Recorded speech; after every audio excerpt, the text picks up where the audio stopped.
Alléluia, Alléluia. Moi, je suis la résurrection et la vie, dit le Seigneur. Celui qui croit en moi ne mourra jamais. Alléluia. Le Seigneur soit avec vous. Évangile de Jésus-Christ selon saint Marc. En ce temps-là, des Sadducéens, ceux qui affirment qu'il n'y a pas de résurrection, vinrent retrouver Jésus. Ils l'interrogeaient, « Maître, Moïse nous a prescrit, si un homme a un frère qui meurt, en laissant une femme et aucun enfant, il doit épouser la veuve pour susciter une descendance à son frère. Il y avait 7 frères. Le premier se maria et mourut sans laisser de descendance. Le deuxième épousa la veuve et mourut sans laisser de descendance. Le troisième pareillement. Et aucun de 7 ne laissa de descendance. Et en dernier, après tous, la femme mourut aussi. À la résurrection, quand ils ressusciteront, duquel d'entre eux sera-t-elle l'épouse, puisque les 7 l'ont eue pour épouse?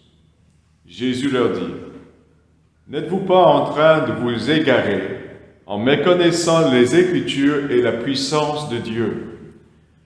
Lorsqu'on ressuscite d'entre les morts, on ne prend ni femme ni mari, mais on est comme les anges dans les cieux. Et sur le fait que les morts ressuscitent, n'avez-vous pas lu dans le livre de Moïse au récit du buisson ardent, comment Dieu lui a dit, « Moi, je suis le Dieu d'Abraham, le Dieu d'Isaac, le Dieu de Jacob. » Il n'est pas le Dieu des morts, mais des vivants. Vous vous égarez complètement. Acclamons la parole de Dieu.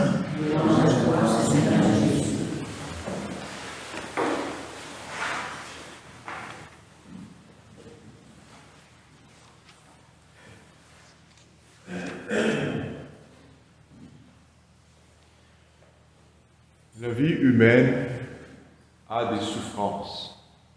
Dans la première lecture, on voit Tobit, le vieux, saisi par une maladie et par la misère sociale autour de lui. Donc il en souffre beaucoup, jusqu'au point qu'il veut juste arrêter sa vie. C'est mieux mourir que souffrir. Et dans le cas de l'autre femme, Sarah, elle est aussi accablée par beaucoup de souffrances. Mais les souffrances qu'elle a sont très personnelles, sont des insultes. Elle est insultée, elle est couverte de honte à cause du fait qu'elle a eu plusieurs maris. Et le mari, chaque fois, la nuit des noces, on peut dire, il est mort, il décède à cause de la présence de démons. Mais il faut poser la question. Si Dieu est tout-puissant, et s'il est tout bon, pourquoi on souffre? Okay?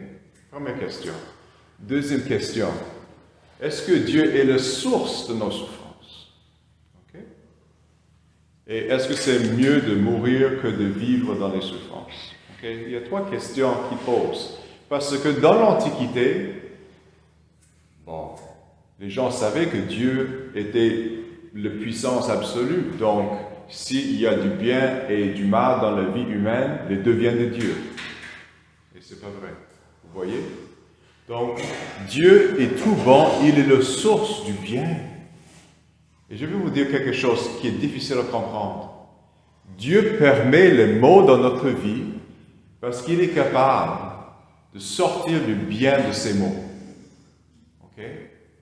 Dieu est encore plus élevé dans sa splendeur qu'il est capable de faire sortir le bien du mal. Deuxième chose, en unissant nos souffrances et notre vie avec le bon Dieu, on est capable de faire quelque chose avec nos souffrances. On est capable de surmonter les souffrances tout en souffrant. Okay, je vais répéter ça. On est capable de surmonter nos souffrances tout en souffrant. Parce qu'on sait que dans cette vie, les souffrances s'arrêtent. Et dans la prochaine vie avec Dieu, il n'y a pas de souffrance. Donc, en vue de notre vie après la mort, on est capable de persévérer pour le temps qui nous reste. Ok? Deuxième chose, et pour les chrétiens, c'est encore plus splendide. Dieu lui-même a choisi de souffrir. Il n'est pas capable de souffrir. Dieu est tout-puissant. Il est immortel. Il est absolu. Mais il a choisi la voie de souffrance. Et c'est pourquoi, en acceptant nos souffrances, on se rapproche de la connaissance et de la vie de Jésus. Ok? Et troisième aspect, notre vie comprend les biens et le mal personnel qu'on commet. Okay? On n'est pas parfait. Et en unissant nos souffrances à celles du Christ, nous devenons aussi agents, acteurs dans la réparation.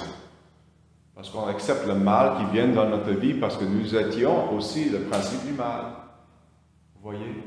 Donc on est capable de ce qu'on appelle expier. Faire une restitution ou une récompense, ou travailler pour que le mal n'existe plus.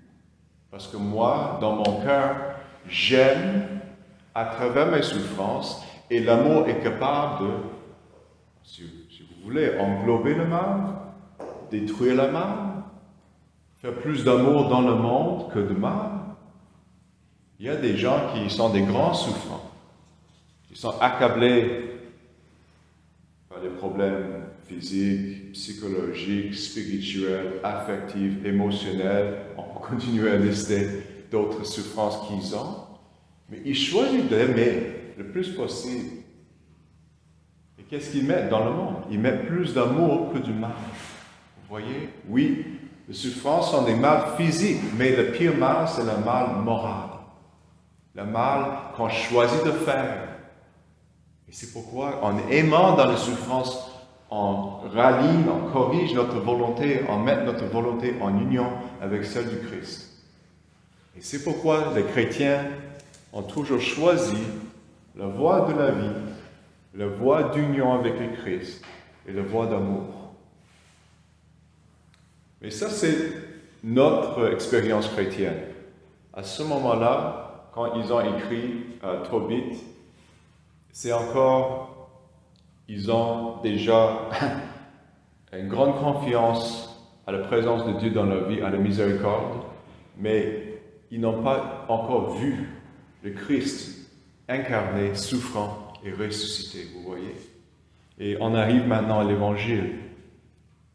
Ok, ils disent que Moïse a commandé qu'une femme prend le frère de son époux, s'il n'y a pas de descendance de lui, pour en faire.